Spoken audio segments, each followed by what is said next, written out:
Hey friend, a quick update for you. My website is officially live. I'm so excited. You can check it out at reneemat.com. And my name is spelled a little bit different, so people get hung up on it sometimes, but it's Renae.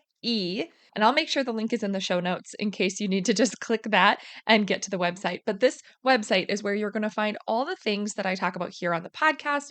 Plus, I've officially opened the wait list for my upcoming course. So, if you've been wanting some extra support to finally get those 5 foundational routines working for real life, you'll definitely want to get on that list so that you are the first to know when doors open. The new website is going to be your go to spot to learn more about me, check out those resources I mentioned on the podcast, and get that support if you're ready to create routines and systems that actually work for real life. So when you're done listening, head to reneemat.com, take a look around, pop your name on that wait list. I cannot wait for you to see it. My husband and I recently went on a vacation to the Pacific Northwest region of the United States. So we started in Oregon and we worked our way up to the North Cascades area in Washington. And it was absolutely beautiful. It was the first time either of us had been there, and we both loved it. Our goal was to go on a number of hikes. So this was going to be a very outdoorsy trip. And during our first hike, my husband introduced me to something called secondary fun. Now, it sounds odd to be combining my hiking story with a podcast about organizing our life with routines, but it does make sense. And I think you are really going to want to hear this.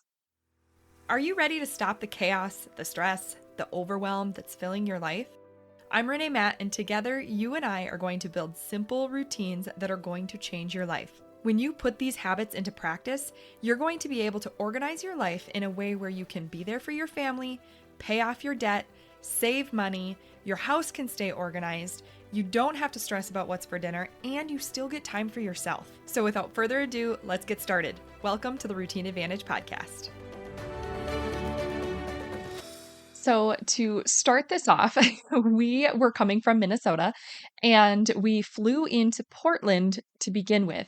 And we flew in, we got in on Friday evening. We got settled at our Verbo and we were able to settle in, and we were looking at which hikes to do. Now, we went out there expecting to do a number of hikes that we had found ahead of time.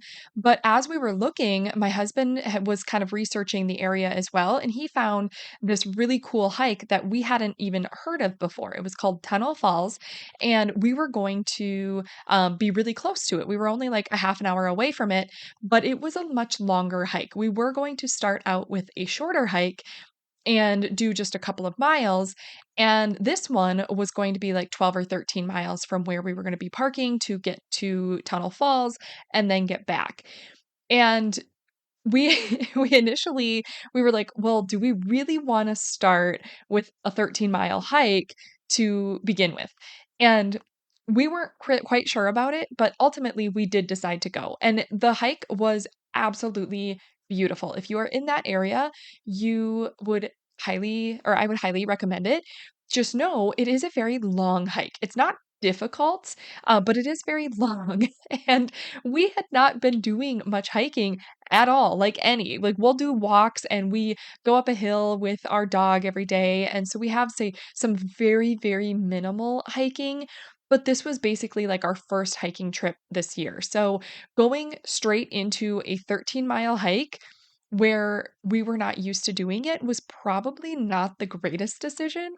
So I got a little bit grumpy on the way back, and all I was doing was complaining. Like I ended up, I had amazing hiking shoes, but I was twisting my foot because I didn't adjust my sock. So the seam was against my toe. So instead of just adjusting my sock like a normal person should have, I just twisted my foot in my shoe instead and just kept going because I didn't want to stop. And that caused more problems because then my foot rubbed against my shoe weird and I was getting blisters and all this stuff. Anyway, I still loved the shoes. It was my own fault that I got blisters.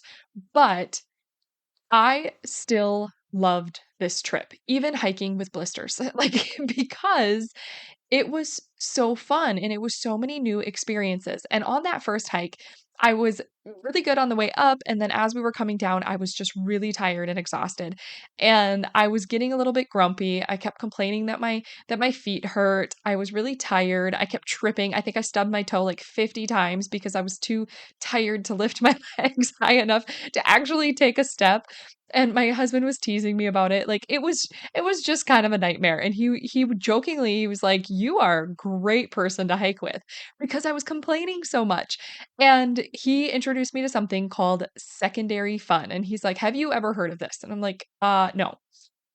Well, he went on to tell me that secondary fun is basically this concept that when you are doing something that you want to be doing and it sounds fun when you're planning it out and then you go to execute it, what you do while you're executing it is pretty crappy. Like it sucks when you are in it. But then you get to the end because you push through, and by the end of it, you're really happy you did it. You feel really good. And it was like an experience or an adventure that you appreciated.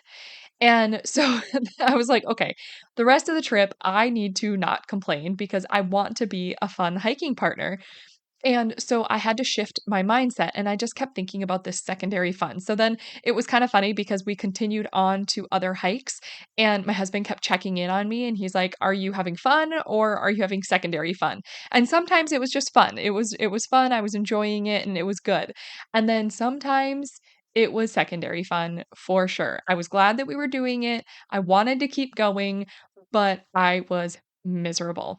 There was, another hike that is out in that area that was, it was a little bit more northeast of Seattle, I believe it was, because it was after we went to Mount Rainier.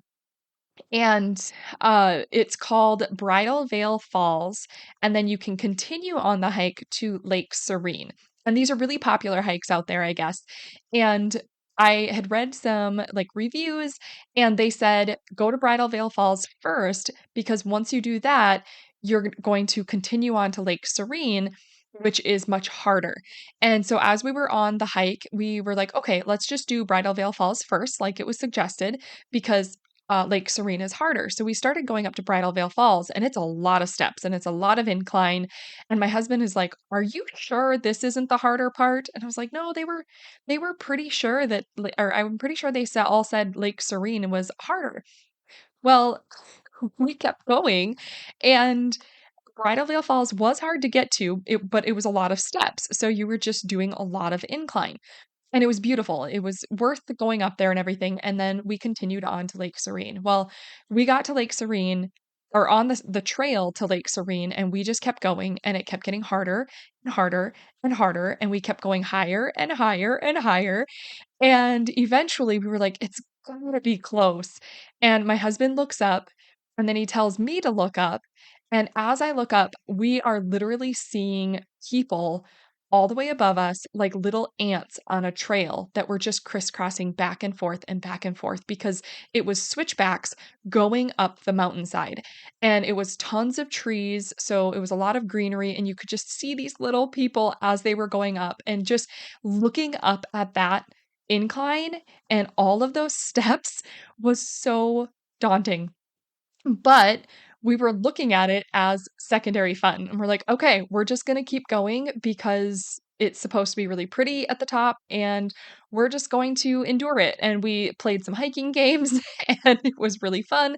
And it was definitely secondary fun, but it was so worth it. We got to the top and it was this glacial lake that's the only way you can get up there. And it was absolutely beautiful. It was this teal water surrounded by these white snow-capped mountaintops, and it was gorgeous. It was the hardest hike I have ever done, but it was absolutely gorgeous and totally worth it. So, as we're going through this trip, it kind of reminded me of thinking about this secondary fund concept with our routines. And it definitely makes sense. And we can bring it home in our day to day lives too, because secondary fun is just being able to create your plan, set your intentions, And then even if executing the plan may not be fun in the moment, it is worth it. And that's how routines are. We can build a routine and we're not always motivated to get it done. We want to do it, we plan to do it, but when it comes time to execute our routine, it's not always something that we really want to be doing in that moment. But when we actually take time to do it and we use our trigger task to launch us into it, even if it's kind of sucky during the process, we are so happy that we did it because we feel a sense of pride and satisfaction at the end after we have gotten it done. So I want you to think about this next time you are feeling uncomfortable or just unmotivated and not feeling like you want to be doing things because they aren't fun in the moment. I want you to look at it and ask yourself, can I have secondary fun where I want to do it? I'm going to do it. I'm going to push through, even if it's not fun or comfortable in the moment, but I know that I'm going to look back and I'm going to thank myself for actually doing it because I'm going to feel that sense of pride and I'm going to look back and be happy that I did it. Did you love that episode or learn something useful? If so, would you do me a huge favor? My goal is to grow this podcast and help as many women as I can break free from the overwhelm so they can truly enjoy their life. The best way for me to do this is for you to leave a 5-star written review on your podcast app and to share this episode with a friend or in your Instagram stories. I appreciate you being here. I hope you have a wonderful day and I will see you on the next episode. Take care.